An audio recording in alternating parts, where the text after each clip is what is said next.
মোদী সরকারকে একটা বার্তা দিতে চাই। মোদীজি, অমিতজি এবং রাজনাথ সিংজি, আপনারা বাংলাদেশ সেনাবাহিনী যেটা দেখেছেন ৭২ সালের, সেই সেনাবাহিনী এখন আর নাই।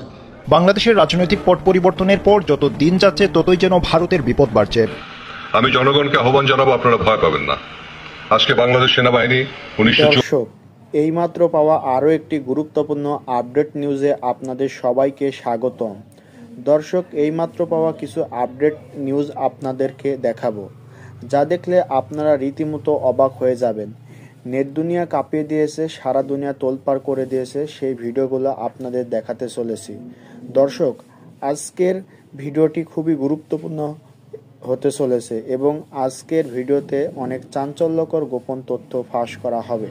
তাই না টেনে সম্পূর্ণ ভিডিও দেখতে থাকুন। আর আপনি এই চ্যানেলে নতুন হলে চ্যানেলটি সাবস্ক্রাইব করে পাশে থাকুন। তো দর্শক, কথা না বাড়িয়ে মূল ভিডিওতে যাই। আজকে আপনাদেরকে নিয়ে যেতে চাই ফ্ল্যাশব্যাক। আমি সময়ের চাকা ঘুরিয়ে আমি একটু পিছে যেতে চাই। আমি যেতে চাই স্বৈরাচার শেখ হাসিনার অন্তিম দিনটিতে।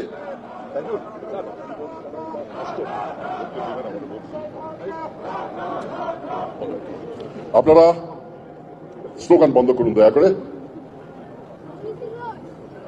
আমি সময়ের চাকা ঘুরিয়ে স্বৈরাচার শেখ হাসিনার অন্তিম দিন অর্থাৎ ৩১ আগস্ট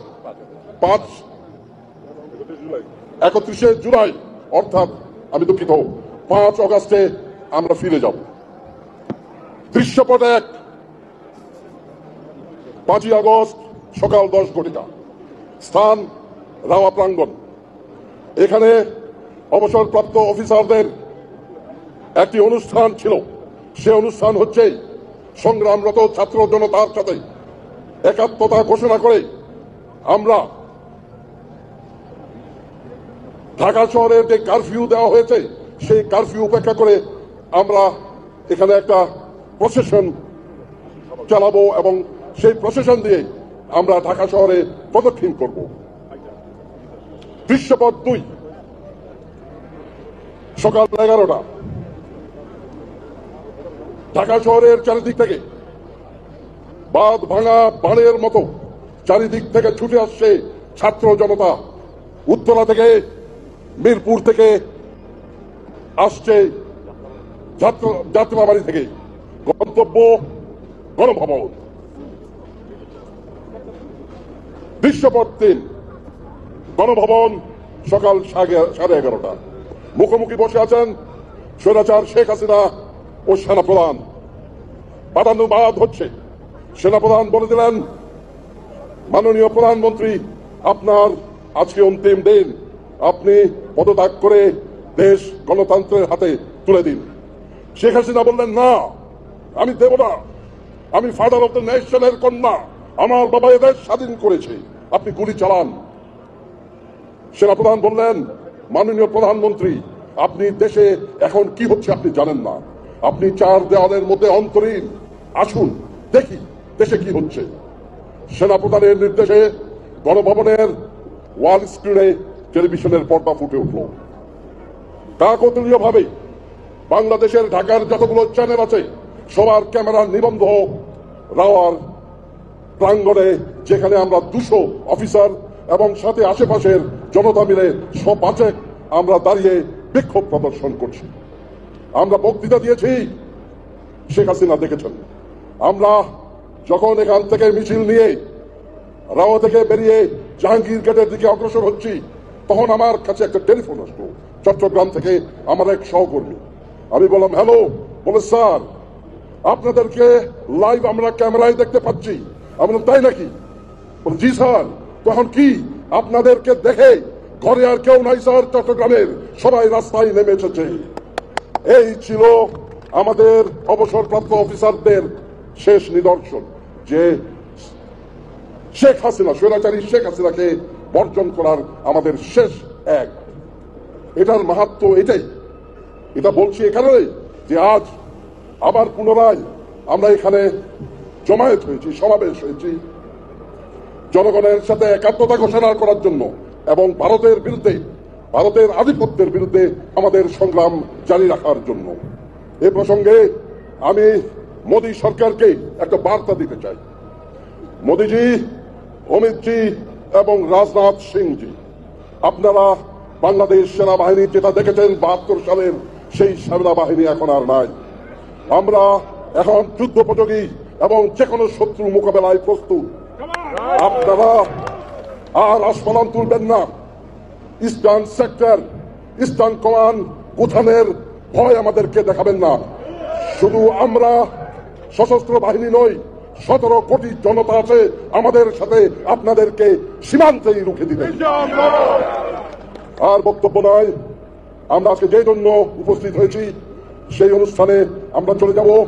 আমি একজন মুক্তিযোদ্ধা হিসেবে আমি আপনাদের সবাইকে এবং একজন সামরিক অফিসার হিসেবে আমি আপনাদের সবাইকে আজকের এই অনুষ্ঠানে উপস্থিত হয়ে আমাদের এবং জনগণের সাথে একাত্মতা হওয়ার জন্য অন্তরের অন্তঃস্থল থেকে কৃতজ্ঞতা জানাচ্ছি। সবাইকে ধন্যবাদ। বাংলাদেশ জিন্দাবাদ। বাংলাদেশের রাজনৈতিক পট পরিবর্তনের পর যত দিন যাচ্ছে ততই যেন ভারতের বিপদ বাড়ছে। ভারতের মাটিতে বাংলাদেশের জাতীয় পতাকায় আগুন দেওয়ার পাশাপাশি বাংলাদেশ মিশনে হামলার ঘটনা ঘটেছে। এর কড়া প্রতিবাদ জানিয়েছে ঢাকা।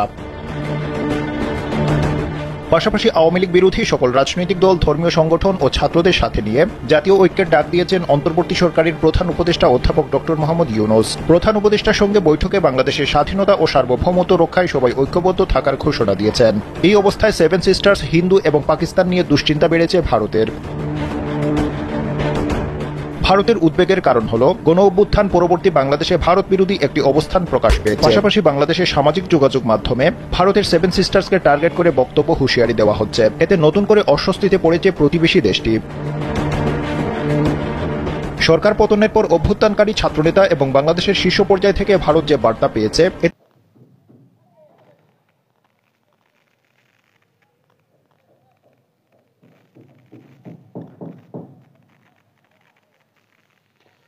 ভারত সীমান্তে সত্যি কি ড্রোন মোতায়েন করেছে বাংলাদেশ? ভারতের সীমান্তে বাংলাদেশের পক্ষ থেকে ড্রোন মোতায়েনের দাবিটি সঠিক নয় বলে জানিয়েছেন প্রধান উপদেষ্টার প্রেস উইং। আজ শনিবার CA press wing facts verified Facebook পেজে দেওয়া এক পোস্টে জানানো হয়। ভুয়া সংবাদের স্ক্রিনশট শেয়ার করে ফেসবুক পোস্টে জানানো হয়, এটি সম্পূর্ণ একটি অসত্য ও বানোয়াট খবর। প্রতিরক্ষা মন্ত্রণালয়ের একজন মুখপাত্র জানিয়েছেন, বাংলাদেশের রুটিন কার্যক্রমের বাইরে দেশের কোনো এলাকায় ড্রোন মোতায়েন করা হয়নি। ভারত সীমান্তে বাংলাদেশের ড্রোন মোতায়েন করেছে বলে সংবাদ প্রকাশ করেছে ভারতীয় সাপ্তাহিক ইন্ডিয়া টুডে। সেই খবর অনুবাদ করে প্রকাশ করেছেন মানবজমিন। এমন খবর ভুয়া বলে উল্লেখ করেছেন প্রধান উপদেষ্টার প্রেস উইং। ছাত্র সংগঠনের নেতাদের সঙ্গে বড় পরিসরে সংলাপ করবেন প্রধান উপদেষ্টা। প্রধান উপদেষ্টার বৈঠক থেকে বেরিয়ে যা বললেন আমানুল্লাহ। ছাত্র সংগঠনের নেতাদের সঙ্গে বড় পরিসরে সংলাপ করবেন প্রধান উপদেষ্টা। আগামীতে বৃহত্তর পরিসরে ছাত্র সংগঠন নেতাদের সঙ্গে অন্তর্বর্তী সরকারের প্রধান উপদেষ্টা ডক্টর মোহাম্মদ ইউনূস সংলাপ করবেন বলে জানিয়েছেন উপদেষ্টা মাহফুজ আলম। আজ বৃহস্পতিবার রাজধানীর ফরেস্ট সার্ভিস একাডেমিতে প্রধান উপদেষ্টার ধর্মীয় নেতাদের বক্তব্য প্রধান উপদেষ্টা শুনেছেন। জাতীয় মাহফুজ আলম বলেন, এর মাধ্যমে বিশ্বে বাংলাদেশের পক্ষে ও বিপক্ষে যেসব শক্তি রয়েছে তাদের একটা বার্তা দিয়েছে। সেটা থেকে বলেন, আমাদের দেশের সংহতি